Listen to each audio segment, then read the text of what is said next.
Hey, what's up? This is Lauren from Alternative Nation, and I'm here to do a video review of the new Alice in Chains album, Rainier Fog.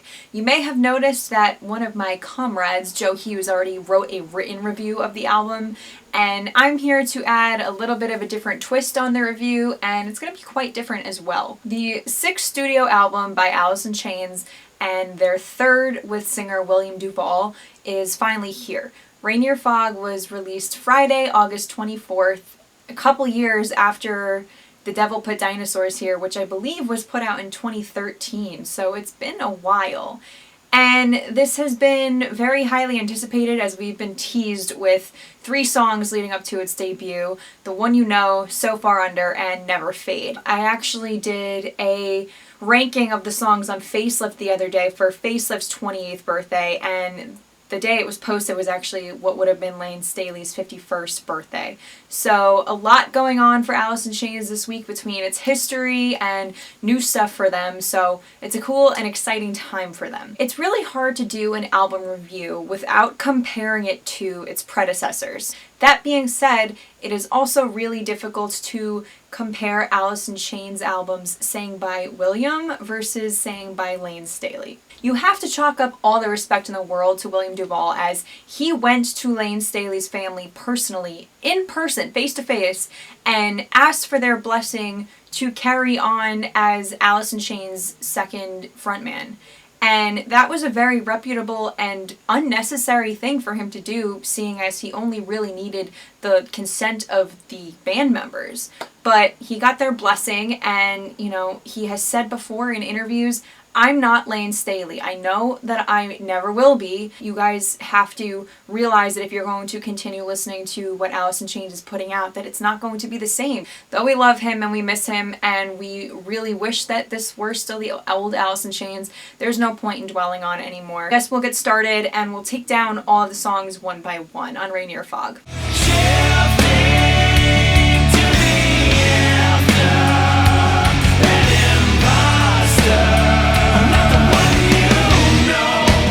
The opening track is The One You Know, and I don't think they could have picked a better song from the catalog on this album to use as the opener. Honestly, when it came out back in the beginning of May, it was the first single that was released from this album, I did not fall in love with it immediately. I thought that the sound was very aggressive, but honestly, it's grown on me a lot, and I had a feeling that was going to happen. It gets stuck in my head, and there's just a diversity in the tempo and the melody throughout the song. The harmonizing is probably the best that it is on the entire record, and the drumming is really prominent. We get a lot of cymbal and snare mashing, gives you something really good to headbang to. And of course, as usual, as you will also see on the rest of the album, we get a crazy snarling guitar solo from our beloved Jerry Cantrell. Jerry does sing most of the verses in this song, and I don't know, I think it sets a pretty good opener for the rest of the songs that are coming. You never know, a long time ago you were flying, thinking it over. As for the second track, which is Rainier Fog, aka the self-titled track, I read in an interview with Jerry Cantrell from Rolling Stone a couple months ago that this song was in homage to Seattle. So you would kind of expect this song to be, I guess, a little bit more slow, but it's pretty upbeat. Between the work of the crisp guitars and, once again, the harmonization, this song sounds very nostalgic to something that would have been off their self-titled album back in 1995.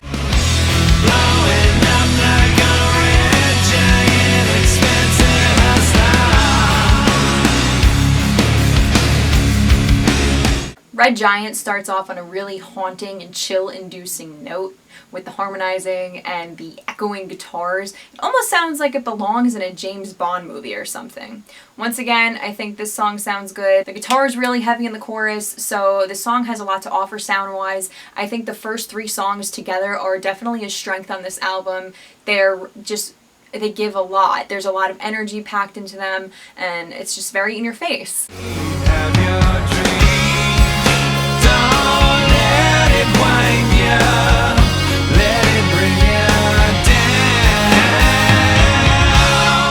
Then we get to number 4, which is Fly. I think that I would enjoy this song a lot more, but it just drags on way too long. It sounds the same throughout pretty much the entire thing, and Duvall's vocals are very drowned out by the music and monotonous. So there really isn't a lot of pitch variation, and it just, it's hard to even hear what he's saying because the music is so much louder. Stepping in and out of madness, such a dedicated drone. Number 5 is Drone. I think the intro sounds very cool and unique as opposed to a lot of the other songs on this album. And we do get a stronger vocal delivery from Duvall than we heard on the previous track. However, I once again think that this song drags on for way too long. I think if you're going to tackle a 6.5 to 7 minute track, it needs to be kind of done in a way like Guns N' Roses' Civil War, where there's a lot of variation throughout the song and it sounds different at different parts. It goes from heavy to light. Because if the song just keeps repeating the same verse chorus throughout the entire thing for 7 minutes, it starts to get very boring. And unfortunately, I do think that that is a recurring theme on this album. The songs are just dragged out. If they were maybe a minute or even 45 seconds shorter, I think that a lot of them would be better than they are, just for the fact that it would be easier to stay focused on them.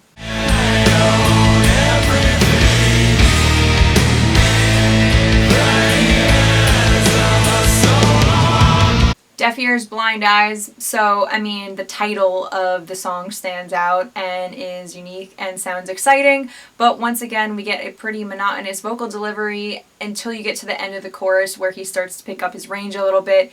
And honestly, I hate sounding like a broken record, but for some of these songs, there's just not a whole lot to say because they all kind of follow that dragged out, drowned out, boring sounding theme. I'm shooting straight for the target center.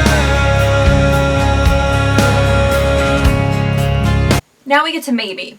Were you ever in any of your high school classes and you were told by your English teacher that when you were starting an essay you had to put a hook or a grabber at the beginning? Well, I think that the beginning of Maybe serves as that grabber. It starts with vocal harmonization alone, no instrumentation, and I definitely think that it stands out sound-wise for that reason. Maybe overall is a relief as opposed to the past few songs sound-wise, because even though it is also a bit on the longer side, once again, it's a lot easier to stay attentive to it because of the switches in variation, in melody and tempo, and there's some cooperation between acoustic and electric guitars, and it kind of just goes back and forth in rhythm. So again, I think that it's just really important that if you're going to have a longer song, there just needs to be a lot of diversity. And I think that Maybe does a good job for it. So you start to kind of go, whew, okay, this whole record's not boring. Thank the Lord. So far under, fought hard where I fell. Now forever. Okay, so Far Under is another good one. This was the second song that was released before the album came out, and unlike the one you know, I immediately really liked this one. It just has that very classic, almost like a Dirt feel to it, like it sounds like it would be something off of that because of just how heavy and angry and deep it is in general.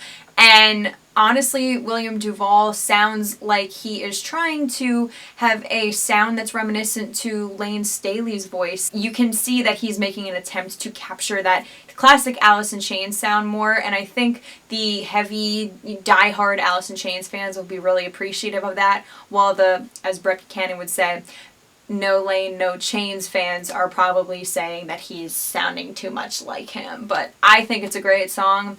And yeah, so it just sounds like something you would expect from Alice in Chains. So this song is also a major relief, but is also just blows a lot of the other ones away. Never fade, I know you think you're someone I forgot. Never fade. Never Fade is another great song. This was the third song that was released before the album came out. and it has a sound that's just very nostalgic, again, to classic Alice in Chains until you get to the chorus. The chorus is definitely something that they haven't really tackled before. It's pretty innovative for them because it's fucking soft. It literally is just so like full of emotion. And despite the fact that back in that Rolling Stone interview with Jerry Cantrell from a few months ago, he said after 15 years of writing about your friends dying, it's time to move on. So we didn't really expect a lot of tribute songs, or if any at all, to Lane, and we got one. I mean, I think it's pretty clear while you're listening to the words in this. You can just hear that somebody is missing someone, and I immediately thought of Lane. I immediately thought of Chris Cornell. And Alternative Nation actually just revealed in an article that Jerry did say this. He was thinking about his grandmother and Lane and Chris Cornell when he wrote the words to it. On your toes or on your heels, there's a line drawn on the floor.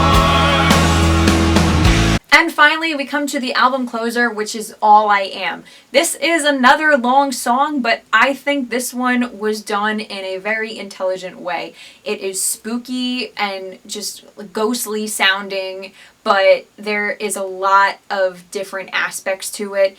And Duvall gives a really good vocal delivery in this song and puts a lot of emotion into his singing. So I think that it's okay to put a long song as the end of the album because it kind of leaves off on an existential note in a way, like, okay, so what's going to be next? And so I think that this song was really good to end it off with, and it's a good song. I think that the beginning couple of songs and the ending couple of songs are the strong points, whereas the middle is kind of just blah. You know, you kind of want to keep everybody engaged, and if they get bored in the middle, they might not listen to the end. But I think that the heavier and angrier songs were in the beginning, whereas the more nostalgic and emotional songs are left towards the end.